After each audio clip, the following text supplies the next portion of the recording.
যেহেতু কুরবানি একেবারে আমাদের সন্নিকটে, সো এই কুরবানি নিয়ে আমাদের মধ্যে অনেক ধরনের প্রশ্ন রয়েছে। খুব বেশি যে প্রশ্নটি করা হয়েছে সেটি হচ্ছে জানতে চাওয়া হয়েছে 7 ভাগে কুরবানি করা যাবে কিনা। এই ধরনের প্রশ্ন কিন্তু আমরা আগে শুনতাম না। রিসেন্টলি কিছু কিছু স্কলারদের আলোচনা বা এতে করে লোকজন হয়তো বিভ্রান্তিতে ভোগেন কিংবা একটা ধোঁয়াশা তৈরি হয়, ফলে এই প্রশ্নটি করা হচ্ছে। আমরা আবহমান কাল থেকে আমাদের প্রিয় মাতৃভূমি বাংলাদেশে হয়তো ছাগল কুরবানি দিয়েছি অথবা গরু কুরবানি দিয়েছি সর্বোচ্চ 7 ভাগে।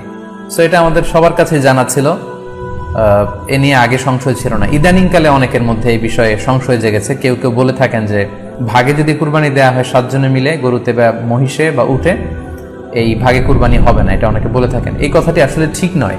আপনি যদি ভাগে কুরবানি দিতে চান এটি জায়েজ আছে, এবং একটি উটে বা মহিষে বা গরুতে আপনি সর্বোচ্চ 7টি ভাগে কুরবানি দিতে পারবেন ইনশাআল্লাহ।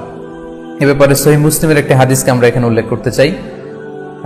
সাইয়েদনা জাবের রাদিয়াল্লাহু তাআলা আনহু থেকে বর্ণিত, তিনি বলেন, ক্বালা হাজাজনা মা রাসূলিল্লাহি সাল্লাল্লাহু আলাইহি ওয়াসাল্লাম, আমরা আল্লাহ রাসূল সাল্লাল্লাহু আলাইহি ওয়াসাল্লামের সাথে হজ করেছি। ফানাহারনাল বাঈরা আন সাবআ, সেখানে আমরা উট কুরবানি দিয়েছি 7 জনের পক্ষ থেকে। ওয়াল বাকারাতা আন সাবআ, আর আমরা সেখানে গরু কুরবানি দিয়েছি 7 জনের পক্ষ থেকে। খুব সুস্পষ্ট, একটি উটে ওনারা 7 জন অংশগ্রহণ করতেন, একটি গরুতে 7 জন অংশগ্রহণ করতেন।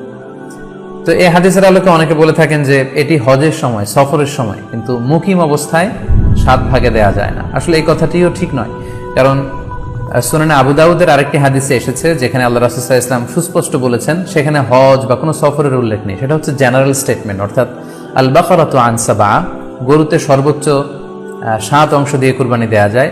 ওয়াল জাযুরু আন সাবআ, আর উটের ক্ষেত্রেও সর্বোচ্চ 7 অংশ দিয়ে কুরবানি দেয়া যায়। তো এই হাদিস, দ্বিতীয় যে হাদিসটি উল্লেখ করলাম, এটা হচ্ছে জেনারেল স্টেটমেন্ট। সেখানে সফর মুকিম কোনো কথা বলা হয়নি। ইন জেনারেলি বলা হয়েছে যে উটে 7 ভাগ দেয়া যায়, গরুতে 7 ভাগ দেয়া যায়। সো আমরা যারা ভাগে কুরবানি দিচ্ছি 7 জন মিলে একটি গরু, আপনারা নিঃসন্দেহে সানন্দ চিত্তে নিশ্চিন্তে কুরবানি দিতে পারেন।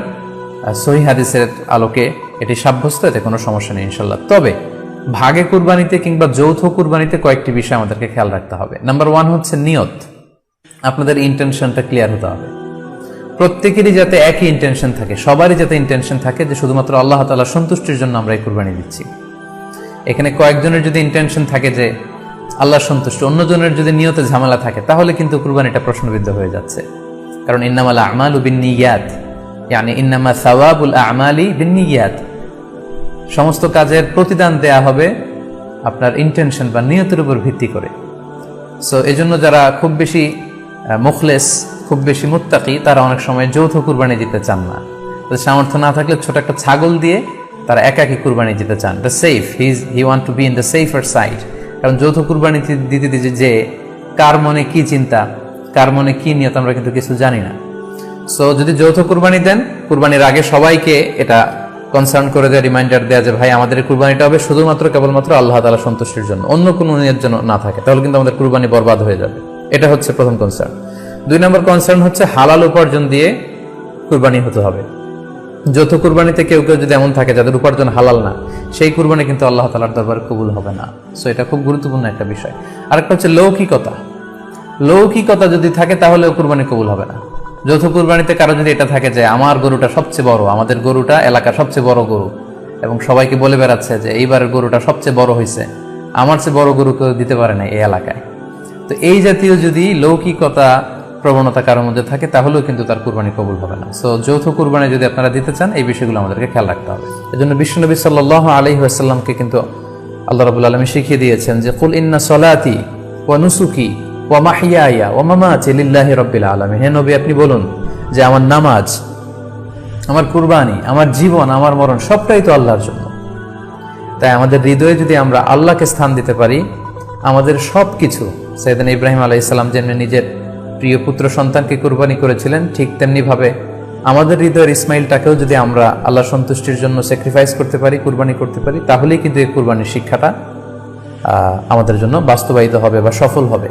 এবং এই শিক্ষাটা দেওয়ার জন্য আল্লাহ তাআলা এই কুরবানির বিধানকে আমাদের জন্য জারি করেছেন, যে আমাদের হৃদয়ে শুধু আল্লাহ তাআলার ভয় থাকবে।